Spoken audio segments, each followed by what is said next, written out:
वाराणसी का बनारस हिंदू विश्वविद्यालय, जिसे लोग महामना की बगिया के रूप में जानते हैं, और यह बगिया बेहतर शैक्षणिक वातावरण के लिए जानी जाती है। लेकिन दुर्भाग्य है कि आज बीएचयू में दहशत का साया है। दरअसल विगत रात बिरला हॉस्टल के बाहर हुई 4 राउंड फायरिंग कोई इकलौती घटना नहीं है, बल्कि ये उस आग की एक और चिंगारी है जो पिछले कई महीनों से बीएचयू कैंपस में सुलग रही है।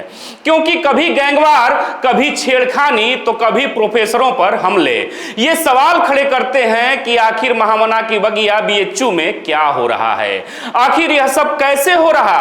आपको बता दें कि शनिवार की रात बीएचयू में बिरला छात्रावास के सामने बीए के छात्र रोशन मिश्रा पर सरेआम गोलियां चली, जिसमें पीयूष, ऋषभ और तापस जैसे नाम सामने आए। साथ ही आरोप है कि विश्वविद्यालय से बाहर निकाले गए अपराधी अब कैंपस की शांति भंग कर रहे हैं। वहीं पुलिस की भारी मौजूदगी के बावजूद भी कैंपस के अंदर छात्र खुद को सुरक्षित महसूस नहीं कर पा रहे।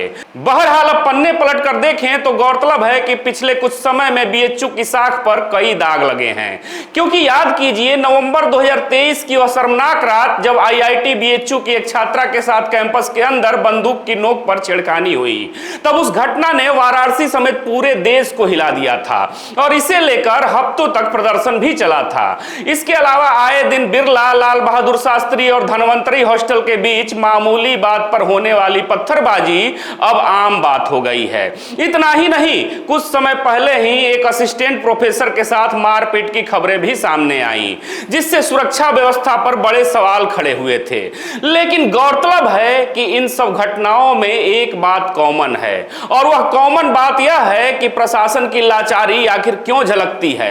क्योंकि बीएचयू में जब भी कोई वारदात होती है तो अक्सर सीसीटीवी खराब मिलते हैं अथवा गेट पर सुरक्षा गार्ड नदारत होते हैं। ऐसे में सवाल यह है कि जब लाखों रुपए बीएचयू की सुरक्षा पर खर्च किए जाते हैं तो आखिर बाहरी तत्व असलहे लेकर कैंपस के अंदर कैसे घुस रहे हैं। सवाल है, क्या चीफ प्रोक्टर और विश्वविद्यालय प्रशासन सिर्फ नोटिस जारी करने के लिए बनी है, जबकि गौरतलब है कि देश के कोने कोने से हजारों छात्र यहां भविष्य बनाने आते हैं। लेकिन अब माहौल ऐसा बन चुका है कि उन छात्रों को उनके घर फोन करके बताना पड़ता है कि फिलहाल वे सुरक्षित हैं। खैर, कल की फायरिंग के बाद अब छात्रों की एक ही मांग है कि बीएचयू कैंपस को अपराध मुक्त बनाया जाए, न कि कोई पुलिस की छावनी। क्योंकि बीएचयू सिर्फ एक विश्वविद्यालय नहीं बल्कि एक विरासत है। लेकिन अगर राजनीतिक संरक्षण और आपसी रंजिश इसी तरह कैंपस में तांडव मचाती रही तो निश्चय ही इस विरासत को बचाना मुश्किल होगा। बहरहाल अब आपसे सवाल है, क्या इस प्रकार की घटनाओं को रोकने के लिए बीएचयू प्रशासन को पूरी तरह से बदलने की जरूरत है? आप भी जवाब जरूर दीजिएगा। फिर से मिलेंगे एक नए वीडियो में, तब तक देखते रहें खबरों के खिलाड़ी। जय हिंद, जय भारत।